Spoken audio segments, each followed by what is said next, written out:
The point always to be proven and maintained is that the woman is weak and fragile, because that exactly.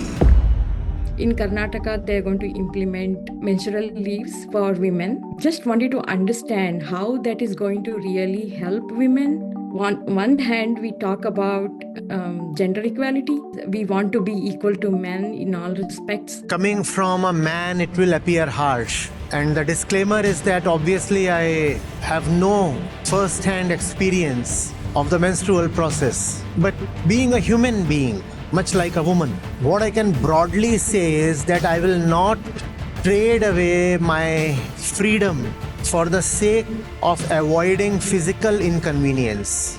God made her that way. That was always the point. Man is the provider and the woman is the caretaker, because that's the point that they wanted to prove. In fact, a lot of women will be angry at me for saying this. Even if favors are offered to you for free, refuse. There are no free lunches.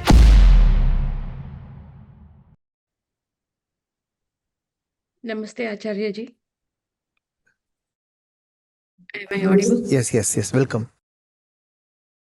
I'm joining from US. My name is Vaishali. I recently read in the newspaper that in Karnataka, they're going to implement menstrual leaves for women. Just wanted to understand how that is going to really help women, or is it really going to hurt them? One hand, we talk about gender equality. We want to be equal to men in all respects, and on the other hand, we are being given or asking for menstrual leaves. Are we going back in time? That was my question. Are we only body even now? It's a good question to raise. You see, it's not that the traditional patriarchy won't ever promote women. It would.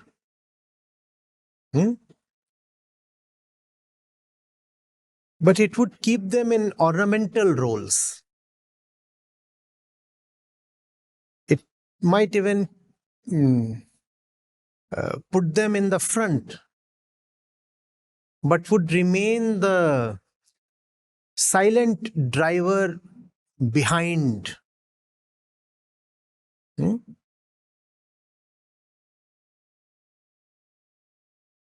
point always to be proven and maintained is that the woman is weak and fragile. And in whatever way the point can be proven,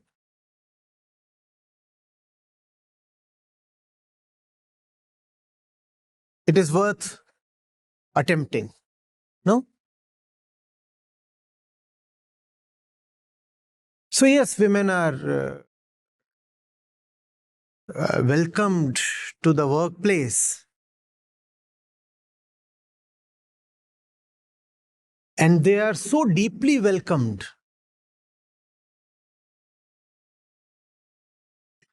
that even a menstrual leave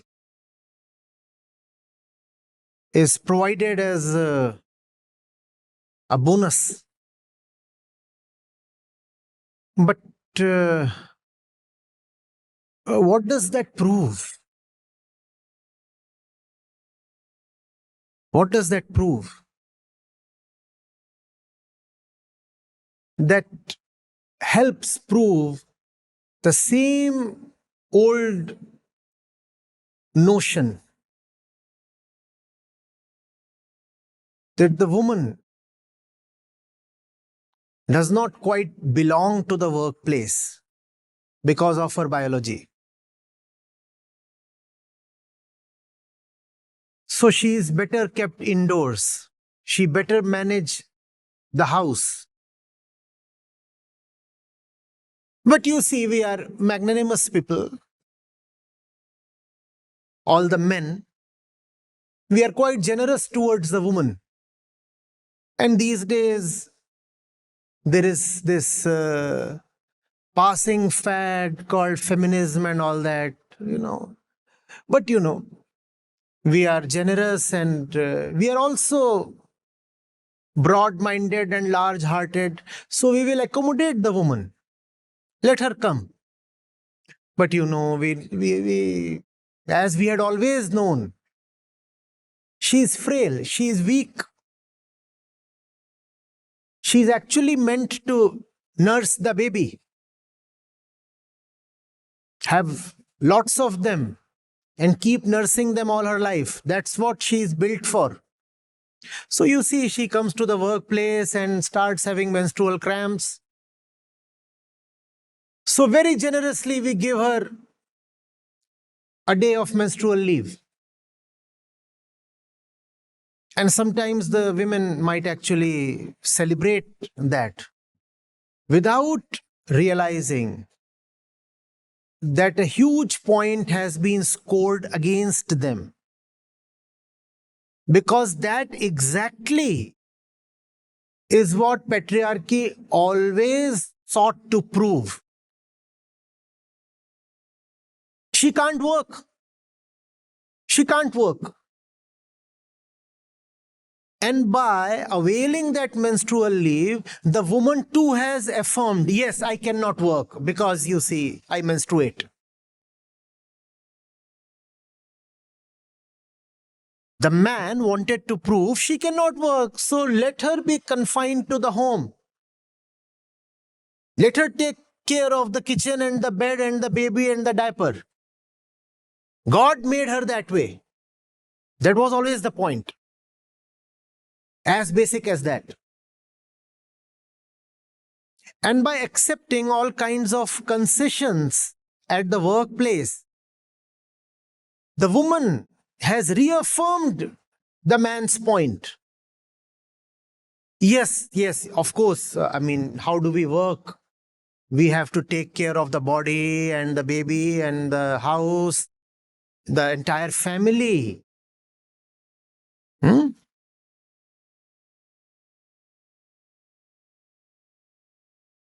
So give us more leaves. Give us softer postings. Give us fewer working hours. And the men will just smile, rather wince, and keep giving the woman all these things that she is demanding. And by giving her more of these things,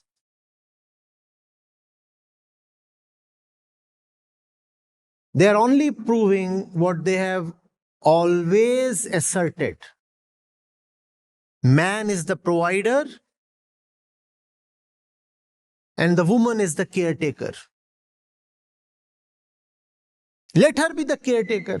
One day they will give you so many leaves that you will find yourself permanently at home. And they'll be very happy giving all those leaves. Because that's the point that they wanted to prove. The woman must be left at home. So that's why the leaves are being given. Now you have been left. Stay at home. Happy periods. That's not a progressive sign when it comes to women. Please understand. Yes, it feels good. You see, the men around me are such caring folks. One day of leave, now they are ready to give 5 days of leaves. What a workplace. But if you have leaves and such things, who will give you responsibility? Please tell me. Please tell me. And they'll be very happy to let you off at 5 p.m., 6 p.m. They'll say, but she's a mother and a caregiver and a wife. So she has to be at home early. So let her go early. And the woman might actually enjoy that. I'm being let off early. But if you are being let off early, what does that mean for your career? Please tell me. The men all stay there and work till 8 p.m. And they are allowing the women to go home at 6 p.m. What does that imply for the woman's career progress? Please tell me. The men are working 7 days a week.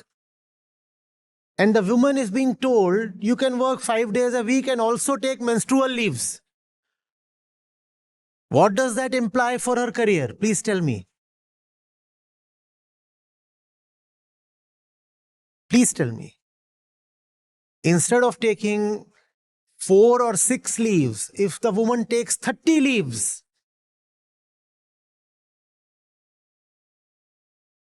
the men would be largely elated. Wow.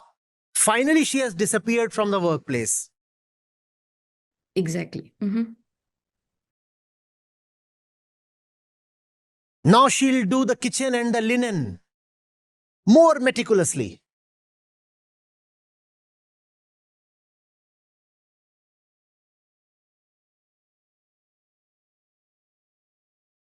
Now they can't keep her confined to the home in the name of tradition. So now they are sending her back to the home in the name of employee welfare.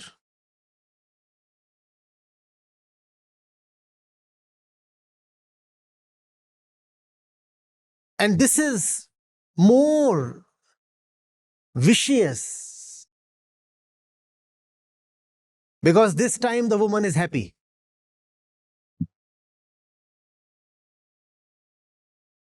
They care so much for me.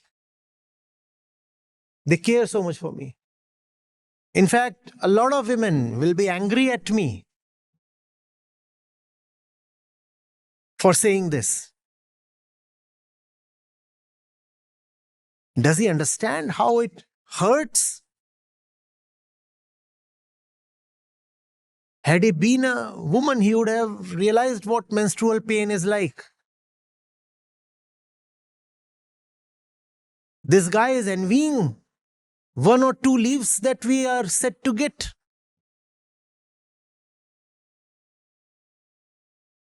You are grudging us our basic privileges. What a loser this man is. Now, being a man, I know how that mind works. Hmm?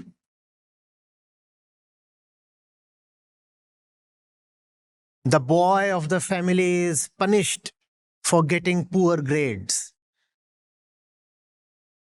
And the girl is told, you go to sleep early, otherwise you'll get dark circles. Who will marry you then? And the girl says, Papa loves me so much. The brother keeps getting punished. But Papa says, no, you are my pari. You sleep at 10 p.m. and you remain lovely as a lily so that I can marry you off early. But the girl is pleased. Papa loves me so much. He doesn't punish me for poor grades. No, girl, you need to be punished. And put yourself in environments that punish you, because that's where your welfare lies. Don't ask for soft bosses. Ask for taskmasters. In fact, the moment you detect gender-based leniency in your boss's attitude, confront it. Ask your boss, are you being soft towards me because I am a woman? No, please don't be soft. Please come down harder upon me. I am prepared to take it all. Harder than upon the men. I want to test myself. Don't kid me. Don't pamper me. Don't handle me with kid gloves. If the man does 6 days a week, I can do 7 days a week. If the man offers X productivity, I can offer 1.1x. Raise your expectations and come down harder on me. Give me stiffer targets.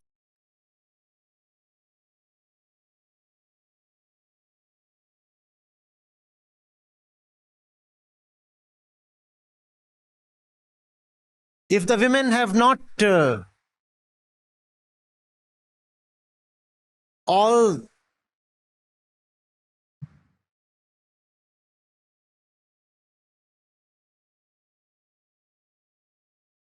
turned off their devices in anger and are still logged in and listening,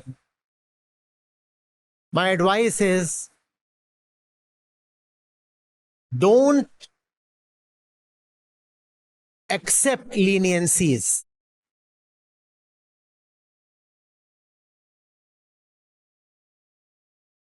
Even if favors are offered to you for free, refuse. There are no free lunches.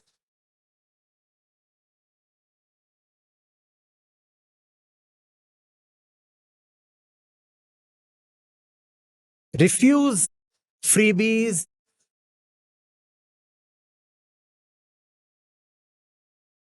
Refuse privileges.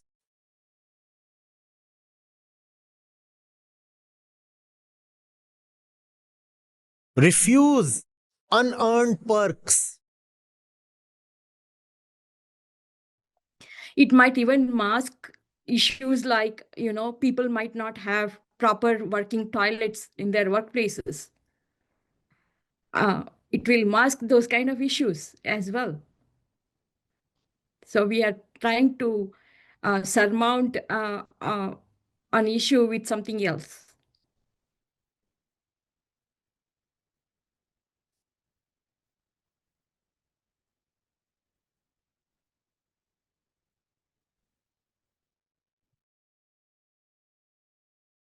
You see,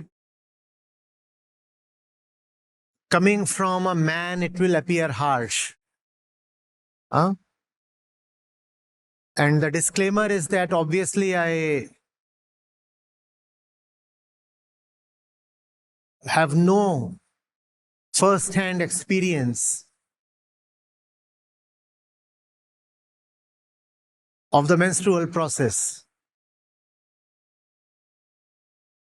But being a human being, much like a woman,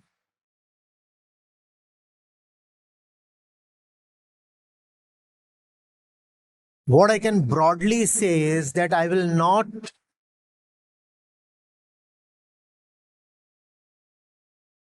trade away my freedom for the sake of avoiding physical inconvenience. But that's a personal and subjective statement of value, right? I cannot prove it. It remains on the woman to assess the trade off and make that assertion. Right? Unless I have better options, I won't quit my job because the washroom or the sanitary conditions are Yeah. unhygienic or not up to the mark. I'll try to find some kind of way around the problem. Yeah. But I'll not let this become an alibi. Why don't you go out and work? Or why did you quit your last job? Because the washroom was not proper. Yeah, I have heard those excuses.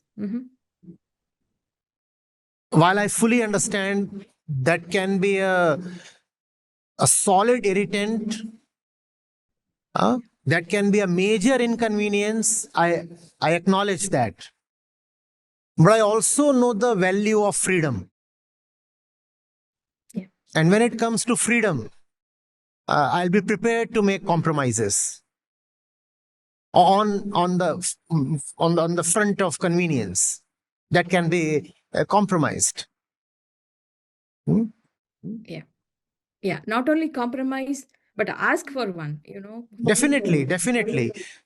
So when I said I'll find a way around that, that includes fighting for one's rights. That includes very strongly demanding from the employer certain basic human conveniences.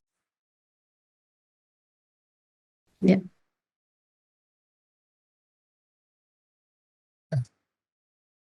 Thank Thank you so much, Acharya. you. Hello everyone, my name is Vivek. So I have been associated with Foundation since last 3 years, and that is a continuous involvement and a continuous journey of having more clarity, becoming fearless. The main thing which I see, what I have learned is not to base my identity on the world and the situations outside. So I have become more centered, more anchored, and more clear in my decisions. Also, I was able to guide my daughter. She's pursuing a psychology master's in Nottingham University. When you enroll in Gita, you know what is the right thing to do, and all the falsehood from your life begins falling off, and that is what gives you freedom. I have been a non-vegetarian for 40 years, and as soon as I started listening to Acharya ji, I was able to do away with the non-veg food, and then also I became a vegan. That has given me a healthy weight loss, and I have become more energetic. These are all the physical aspects, and the internal aspects are more important. So Gita or Vedanta should be the center of our life, and I don't think there is any other source currently existing which is delivering the message and the concept of Sri Krishna or Vedanta so clearly and so profoundly. So please join in regular Gita sessions. The asking fees has been reduced to almost nothing. The only thing which is asked is your dedication and your true love for Krishna. So that is all from my side. Thank you.